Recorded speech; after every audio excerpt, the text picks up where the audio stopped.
வணக்கம். ஆஸ்ட்ரோவேலின் நல்ல நேரம் நிகழ்ச்சியின் சார்பாக அத்துணை சப்ஸ்கிரைபர்களையும் எல்லா அன்பு உள்ளங்களையும் எனது நண்பர்களையும் வருக வருக என வரவேற்பதில் பெருமகிழ்ச்சி கொள்கிறேன். இறைவணக்கத்தை கூறி இந்த வீடியோவை தொடங்குவோம். வக்கரதுண்ட மகாகாய சூரியகோடி சமப்பிரபக அவிக்னம் குருமே தேவ சர்வகாரியேஷு சர்வதா. தென்னாட்டுடைய சிவனே போற்றி, என் நாட்டவர்க்கும் இறைவா போற்றி. அன்பர்களே, நண்பர்களே, இன்றைக்கி நம்ம பேச போகிற தலைப்பு என்பது ஒரு மிக மிக முக்கியமான பிரத்யேகமான தலைப்பு. எல்லாருக்கும் என்னென்னா கவலை, இது வரைக்கும் எப்படியோ போயிடுச்சு சாமி, நடந்துருச்சு, எல்லாம் பிரச்சனையெல்லாம் பார்த்தாச்சு, இனிமே எதிர்காலம் எப்படி இருக்கும்? அந்த கேள்வி தான் கோடிக்கணக்கான மக்களோட மனசில் இருக்குது. அந்த எதிர்காலத்தை பற்றிய விடயங்களை, கேள்விகளுக்கு பதில் தரும் வகையில் கிரகங்களுடைய மாற்றங்கள், பயிற்சிகள் தான் அமையும். முக்கியமாக 4 கிரக பயிற்சி தான் பயிற்சி அப்படின்னு சொல்லப்படுது. குரு பயிற்சி, ராகு கேது பயிற்சி, சனி பயிற்சி. இதில் ரொம்ப முக்கியத்துவம் வாய்ந்தது குரு பயிற்சி, சனி பயிற்சி. இதில் குரு பயிற்சி ஒரு ஆண்டுக்கு ஒரு முறை பெயர்றார். ஒரு ராசியை விட்டு இன்னொரு ராசிக்கு பெயர்கிறார். தேவர்களுடைய குருவான பிரகஸ்பதி முழு சுபர், தனகாரகன், கல்விகாரகன் என்று அழைக்கப்படுகின்ற குரு பகவான் மேல்நிலை வேலைகள், ஒரு ஐடி, ஐஃபை ஜாபு, ஒயிட் காலர் ஜாபு, இதுக்கெல்லாம் காரகத்துவம் பெற்ற கடவுளாக வருகிறார்.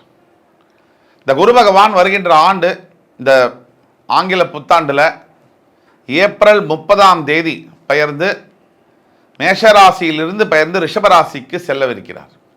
கிருத்திகை நட்சத்திரம் 1ஆம் பாதத்திலிருந்து பெயர்ந்து 2ஆம் பாதத்திற்கு போகவிருக்கிறார். இந்த குரு பயிற்சியானது 12 ராசிகாரர்களுக்கு என்ன பலன்களை தரும் அப்படிங்கிறத பற்றி தான் இந்த வீடியோ. இன்றைக்கி குரு பயிற்சி பலன்கள் 2024 வரிசையில் நம்ம பார்க்க போகிறது மிதுன ராசி. காலபுருஷனுடைய 4ஆம் வீடு, புதன் பகவான் ஆட்சி பெறக்கூடிய வீடு, மிருகசீரிடம், திருவாதிரை, புனர்பூசம் ஆகிய நட்சத்திரங்கள் இருக்கக்கூடிய வீடு. இதில் மிருகசீரிடம் என்பது உடைபட்ட நட்சத்திரமாக 3-4 பாதங்கள் தொடங்கி, அதாவது திருவாதிரை நட்சத்திரம் 4 பாதங்களும் பெற்று புனர்பூச நட்சத்திரம் 1, 2, 3 பாதங்கள் வரை இந்த ராசியில் பிரவேசிக்கக்கூடும்.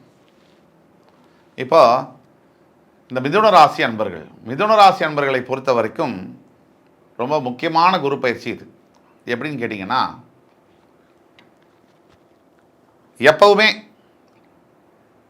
உபய ராசிகளுக்கு 7ஆம் இடம் என்பது மாரகம் மற்றும் பாதகஸ்தானமாக வரும்.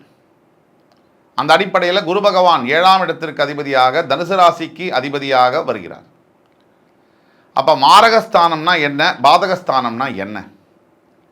மாரகஸ்தானம்னா உடனே எல்லாரோட மனசுலையும் ஆளை கொன்றுவாங்க அப்படின்னு நினைப்பாங்க. அப்படி அல்ல. மாரகஸ்தானம் என்பது மரணத்திற்கு இணையான துன்பத்தை தரக்கூடிய கிரகம் அப்படின்னு, இடம் என்று அழைக்கப்படும். அதே மாதிரி பாதகஸ்தானம் என்பது பல வகையான சோதனைகளை தரக்கூடிய இடமாக வரும் என்று அழைக்கப்படும். அப்போ மிதுன ராசிக்கு 7ஆம் இடம் என்று சொல்லக்கூடிய தனுசு ராசிக்கு அதிபதியான குரு பகவான் மிதுன ராசிக்கு மாரகாதிபதி மற்றும் பாதகாதிபதியாக வருவார். சில பேர் தற்கூரியாக சொல்லுவாங்க, இது லக்னத்துக்கு தானே, ராசிக்கு இல்லையே அப்படின்னு சொல்லுவாங்க. அப்படி கிடையவே கிடையாது. லக்னத்திற்கும் இதுவே, ராசிக்கும் இதுவே அடிப்படையில் தான் வரும். கண்டிப்பாக ஜாதகம், ஜனன ஜாதகம் அப்படின்னு பார்க்கும்போது லக்னத்திற்கு தான் அதிகமாக பொருந்தும். கோச்சாரம் என்று பார்க்கும்போது ராசிக்கு தான் பொருந்தும். ஆக தற்கொலைகளாக சில பேர் அதை செய்ய சொல்லுவாங்க, குழப்பமாக அவங்களுக்கு தெளிவில்லாமல் பேசுவாங்க. ஆனால் ராசியின் 7ஆம் இடம் என்பது பாதகஸ்தானம் மற்றும் மாரகஸ்தானம். ஒரு எடுத்துக்காட்டுக்கு, லக்னத்திற்கு தான் இது அடிப்படையில் பொருந்தும் அப்படின்னு சொல்லக்கூடிய சில ஜோதிடர்கள், அப்போ அவங்க பேசும்போதும் சொல்லுவாங்க, குரு உங்களோட ராசியுடைய 5ஆம் இடத்தை பார்க்கிறாரு. லக்னத்திற்கு பொருந்தும் போது லக்னத்தோட 5ஆம் இடத்தை தானே குரு பார்க்கணும். நம்ம பேசுறது கோச்சாரம். அப்போ குரு பகவான் கோச்சாரத்தில் ராசியின் அடிப்படையில் தானே மாறுறாரு. அப்போ ராசியின் அடிப்படைக்கு தானே 5ஆம் இடம், 7ஆம் இடம், 10ஆம் இடம்லாம் பார்க்கணும், 9ஆம் இடம்லாம் பார்க்கணும். அப்போ ஏன் லக்னத்தும் ராசியும் போட்டு குழப்பறோம் அப்படின்னு சொல்லுவாங்க. ஆனால் லக்னத்திற்கும் பொருந்தும், ராசிக்கும் பொருந்தும். ராசியின் 7ஆம் இடம் என்பது ராசிக்கு மாரகம் மற்றும் பாதகஸ்தானமாக உபயராசிகளுக்கு வரும். அப்போ உபயராசியின் 7ஆம் இடத்திற்கு அதிபதியான தனுசு ராசிக்கு அதிபதியான குரு பகவான் உங்களுடைய ராசியின் 12ஆம் வீடு என்று சொல்லக்கூடிய ரிஷபத்திற்கு மேஷராசியிலிருந்து ஏப்ரல் 30ஆம் தேதி பெயர்கிறார் 2024ஆம் ஆண்டு. இப்போ இப்படி பெயரக்கூடிய குரு பகவான் நன்மையை செய்வாரா? இதான் பாயிண்ட். உங்க ராசிக்கு மாரகாதிபதி மற்றும் பாதகாதிபதி அவர் நல்ல இடத்துல உட்கார்ந்தா தானே தப்பு. உங்களுடைய எதிரி வலுக்கணுமா வலு விளக்கணுமா? உங்களுடைய எதிரி நல்ல வலுவான இடத்துல உட்காந்துட்டாருன்னு சொன்னால் அது உங்களுக்கு பிரச்சனை தானே. இது குரு பகவான் உட்பட சொல்கிறேன். குரு பகவான் ஒரு முழு சுபர். அவர் கூடிய மட்டும் நல்ல பலன்களை தான் தருவார். இருந்தாலும் கூட அவர் நல்ல இடத்துல போய் உட்காந்துட்டாருன்னு சொன்னால் அது உங்களுக்கு எதிரி வலுக்கிற மாதிரிலாம் அர்த்தம். நம்மளுடைய எதிரி வலு பெறணுமா வலு இழக்கணுமா? எது நமக்கு நல்லது? அந்த அடிப்படையில் குரு பகவான் உங்களுடைய 7ஆம் அதிபதி 12ஆம் வீட்டிற்கு சென்று மறைவது, ராசிக்கு 12ஆம் வீட்டில் மறைவது மிகப்பெரிய யோகம். கெட்டவன் கெட்டிடில் கிட்டிடும் ராஜயோகம். அந்த அடிப்படையில் மிதுன ராசி என்பவர்களுக்கு இந்த வருடமானது திருமணங்களை நடத்தி வைக்கக்கூடிய ஆண்டாக வருகிறது. ஏற்கனவே சனி பகவான் அஷ்டமஸ்தானத்திலிருந்து பாக்யஸ்தானத்திற்கு பெயர்ந்து ஆட்சியாகி மூலத்திரிகோணம் அடைந்து உங்களோட பாக்யாதிபதி பாக்கியத்தில் ஆட்சி பெறுவது இந்த ஆண்டை பொறுத்த வரைக்கும் நான் கூட ஜீ தமிழ் தொலைக்காட்சியில் பேசியிருந்தேன். தமிழா நிகழ்ச்சியில் சொல்லியிருந்தேன். மிதுன ராசிக்காரர்களுக்கு நம்பர் 1 ஸ்பாட். இதுதான் உண்மை. இப்போ குரு வேற உங்களுடைய எதிரி வேற கரெக்டாக மறைகிறாரு. ஏப்ரல் 30ஆம் தேதிக்கு பிறகு குரு பகவான் மேஷராசியிலிருந்து ரிஷபராசிக்கு பெயரும்போது மிதுன ராசி என்பவர்களுக்கு திருமண யோகம் தன்னாலவே ஸ்டார்ட் ஆகிடும். ரொம்ப வருஷமாக லவ் பண்ணுற பொண்ணு பையனை திருமணம் பண்ணக்கூடிய யோகம். ரொம்ப வருஷமாக வரன் தேடிட்டு இருக்கேன், சரியா அமையலைன்னா சரியான வாழ்க்கை துணையை கண்ணில் காமிக்கக்கூடிய நேரம். இதெல்லாம் நடைபெற்றே தீரும். ஏன் இந்த நிகழ்ச்சியை பார்க்கும்போது கூட அதை பற்றி இந்த நியூஸ் வரலாம். அந்த அளவிற்கு பவர்ஃபுல்லான பிளானட் பொசிஷனில் தான் மிதுன ராசி அன்பர்கள் இருக்கீங்க.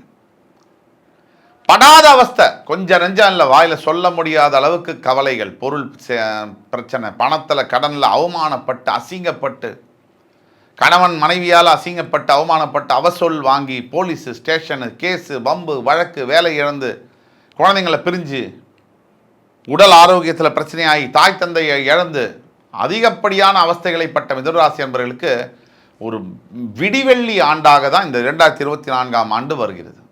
அப்படிப்பட்ட ஆண்டில் இந்த குரு பயிற்சியானது மிதுனராசி என்பவர்களுக்கு எண்ணிய முடிதல் வேண்டும் என்ற பாரதிய சொல்லியிருக்கேற்ப உங்களுக்கு நினைச்சது நடக்கக்கூடிய வகையில் இருக்குது. உங்களுடைய 12ஆம் வீட்டிற்கு வரக்கூடிய குரு பகவான் அவருடைய 5ஆம் பார்வையாக உங்களுடைய 4ஆம் வீட்டில் இருக்கக்கூடிய கேதுவை பார்ப்பதனால் உங்களுடைய 4ஆம் வீடு என்பது வீடு வாகனத்தை குறிக்கக்கூடிய இடம், உயர்கல்வியை குறிக்கக்கூடிய இடம். அந்த இடத்தை குரு பகவான் 5ஆம் பார்வை சிறப்பு பார்வையாக பார்ப்பதினால் உங்களுக்கு வீடு வாகனம் வாங்கக்கூடிய யோகங்கள் இந்த ஆண்டு ஏப்ரல் 30க்கு பிறகு ஏற்படும். அதே குரு பகவான் தன்னுடைய 7ஆம் பார்வையாக துலாம் ராசி உங்களுடைய 6ஆம் வீட்டை பார்ப்பதினால் இதுநாள் வரை வெகு நாட்களாக வெகு ஆண்டுகளாக இருந்து வந்த கடன் தொல்லை பணப்பிரச்சனையிலிருந்து கண்டிப்பாக நீங்கள் வெளியே வருவீங்க. இதை சொல்கிறதெல்லாம் நான் சொல்கிறதெல்லாம் நடந்தே தீரும். அப்படி நடக்கலைன்னு சொன்னால் உங்கள் சுய ஜாதகத்தில் ஏதோ பிரச்சனை இருக்குன்னு அர்த்தம். இருந்தாலும் கூட நான் சொல்கிறது நடக்குமா இல்லையான்னு உங்களுக்கு தெளிவு இல்லைன்னு சொன்னால் கீழே கொடுக்கப்பட்டுள்ள வாட்ஸ்அப் நம்பரில் எங்களை தொடர்பு கொண்டு பணத்தை கட்டி ஆன்லைன் அப்பாயின்மெண்ட் மட்டும்தான், ஃபோன் காலில் உங்களுக்கு கன்சல்டேஷன் பண்ணி துல்லியமான பலன்களை தர முடியும்.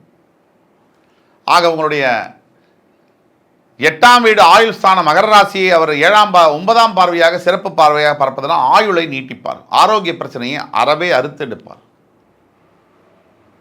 ஆக குரு பயிற்சியானது இந்த ஆண்டு உங்களுக்கு எல்லா விதமான நல்ல பலன்களையும் தர கடமைப்பட்ட ஒரு பயிற்சியாக வருகிறது. இதை பயன்படுத்திக் கொள்வது என்பது உங்கள் கையில் தான் இருக்கு. மிதுன ராசி அன்பர்களே, 100 ஆண்டுகளுக்கு ஒரு ஆண்டு தான் வரும் நமக்கு சாதகமாக. அப்படிப்பட்ட ஆண்டாக தான் 2024 உங்களுக்கு வந்திருக்கு. இதை பயன்படுத்தி கொள்வது உங்கள் கையில் இருக்கு. உன் வாழ்க்கை உன் கையில் என்று சொல்வதைப் போல அடுத்து வரும் காணொளியில் மறுபடி உங்கள் எல்லோரையும் அன்புமிக்க மிதுன ராசி அன்பர்களை சந்திக்கும் வரை உங்களிடமிருந்து விடைபெறுவது உங்கள் சுபாஷ் பாலகிருஷ்ணன். நன்றி, வணக்கம், வாழ்க வளமுடன்.